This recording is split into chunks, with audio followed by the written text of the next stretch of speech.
أعوذ بالله من الشيطان الرجيم.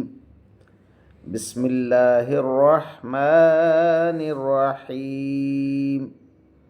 واذكروا إذ أنتم قليل مستضعفون في الأرض تخافون أن يتخطفكم الناس فآواكم وأيدكم بنصره ورزقكم من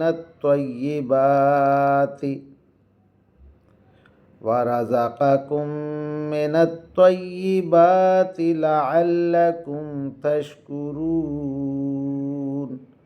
آمنت بالله صدق الله مولانا العظيم وصدق رسوله النبي الكريم ونحن على ذلك من الشاهدين والشاكرين والحمد لله رب العالمین۔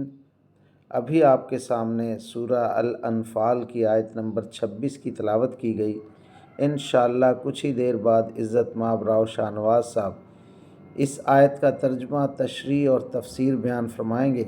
اللہ تعالیٰ سے دعا ہے کہ ہمارا پڑھنا، آپ لوگوں کا سننا اللہ تعالیٰ قبول و منظور فرمائے اور اس پر عمل کی توفیق عطا فرمائے، آمین یا رب العالمین۔ اعوذ باللہ من الشیطان الرجیم، بسم اللہ الرحمن الرحیم۔ ملتان سے شاہ نواز تمام دوستوں کو السلام علیکم ورحمۃ اللہ وبرکاتہ۔ دوستان گرامی، آپ کے سامنے سورہ انفال کی آیت نمبر 26 کی تلاوت کی گئی۔ اب اسی آیت کریمہ کی آسان تشریح ترجمہ مفتی تقی عثمانی کا لکھا ہوا اور تفسیر ابن کثیر سے حاضر خدمت ہے۔ اللہ تعالیٰ قرآن پاک میں ارشاد فرما رہا ہے، اور وہ وقت یاد کرو جب تم تعداد میں تھوڑے تھے، تمہیں لوگوں نے تمہاری سرزمین میں دبا کر رکھا ہوا تھا، تم ڈرتے تھے کہ لوگ تمہیں اچک کر لے جائیں گے، پھر اللہ نے تمہیں ٹھکانہ دیا اور اپنی مدد سے تمہیں مضبوط بنایا اور تمہیں پاکیزہ چیزوں کا رزق عطا کیا، اللہ اکبر، تاکہ تم شکر گزاری کر سکو، اللہ اکبر۔ اب اس آیت کریمہ کی آسان تشریح۔ مال اور دولت کی محبت تو انسان کی گھٹی میں پڑی ہوئی ہے اور معقول حد تک ہو تو بری بھی نہیں، لیکن آزمائش یہ ہے کہ یہ محبت اللہ تعالیٰ کی نافرمانی پر تو آمادہ نہیں کر رہی۔ اگر اللہ تعالیٰ کی فرما برداری کے ساتھ یہ محبت ہوگی تو نہ صرف جائز بلکہ باعث ثواب ہے، لیکن اگر وہ نافرمانی تک لے جائے تو وبال ہے۔ اللہ تعالیٰ ہر مسلمان کی اس سے حفاظت فرمائے، آمین یا رب العالمین۔ اب ان آیات کریمہ کی تفسیر ابن کثیر سے عنوان ہوتا ہے، اللہ نے اپنے فضل سے مسلمانوں کو آسودگی، راحت، آرام سے ہمکنار فرمایا۔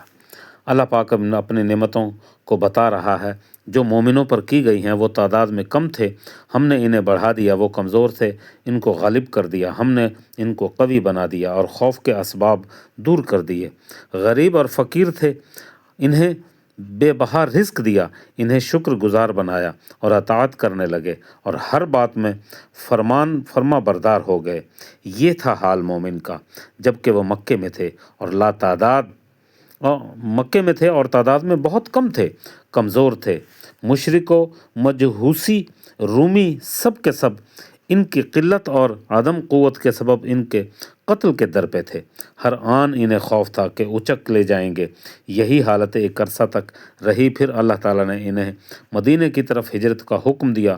وہاں انہیں پناہ ملی، مدینے کے لوگوں نے ان کی مدد کی، یوم بدر اور دوسری لڑائیوں میں ان کا ساتھ دیا، جان و مال ان پر قربان کر دیا، کیونکہ وہ اللہ تعالیٰ اور اللہ تعالیٰ کے رسول صلی اللہ علیہ وسلم کی اطاعت کرنا چاہتے تھے، اللہ اکبر۔ قتادہ رضی اللہ تعالیٰ عنہ کہتے ہیں کہ عرب میں یہ لوگ بہت ہی خستہ حالی میں تھے، ان کی زندگی بہت تباہ شدہ تھی، پیٹ سے بھوکے، جسم سے ننگے، راہ سے بے راہ، جو بھی تھا بد نصیب، انہیں تو کھانے تک کو نہیں ملتا تھا، بلکہ انہی کو کھایا جا رہا تھا۔ ہمیں تو نہیں معلوم کہ دنیا بھر میں ان سے بڑھ کر کوئی بھی ذلیل حالت میں ہو، لیکن اسلام لانے کے بعد کیا ہوا؟ یہی ذلیل لوگ ملکوں پر قابض ہو گئے، امیر اور بادشاہ بن گئے، رزق کے ڈھیر لگ گئے، بادشاہوں پر بھی حکم چلنے لگا۔ اللہ تعالیٰ نے انہیں فضل اور اپنے کرم سے وہ کچھ دیا جو آج ہم دیکھ رہے ہیں۔ اللہ اکبر۔ اب اللہ تعالیٰ کی نعمتوں کا شکر کرو، اور منعم حقیقی سے شکر گزار بندوں کو پسند کرتا ہے اور دولت اور نعمت کو مزید بڑھا دیتا ہے، وہ شکر گزار لوگوں کے اور زیادہ دیتا ہے۔ اللہ اکبر۔ اب میرے مولا کریم ہمارے گناہوں کو معاف کر دے، میرے پروردگار ہماری خطاؤں کو معاف فرما، ہمارے جتنے لوگ بھی بیمار ہیں میرے مولا ان تمام کو صحت کاملہ عطا فرما۔ یا اللہ جو اس دار فانی سے جا چکے ہیں ان کو جنت الفردوس میں اعلیٰ مقام عطا فرما۔ یا میرے پروردگار ہمارے اس گروپ میں جتنے لوگ بھی بیمار ہیں تمام کو شفاء کلی عطا فرما۔ اے میرے پروردگار بے اولاد کو اولاد عطا فرما، بے رزق کو رزق عطا فرما، جن کی اولاد ہے ان کو ماں باپ کا فرما بردار بنا دے۔ میرے مولا کریم رزق حلال کی توفیق عطا فرما۔ یا اللہ جو بچے بچیاں بن بیاہے بیٹھے ہیں میرے مولا اپنے رحم اور اپنے کرم کے ساتھ ان کے جوڑے بنا، ان کے جوڑوں کو میرے مولا کریم ان تک پہنچا دے۔ میرے مولا ان کے ماں باپ کو ان کے شادیوں کے لیے میرے مولا کریم آسانی فرما۔ اے میرے مولا کریم ہر بلا ہر وبا سے بچا۔ آمین یا رب العالمین۔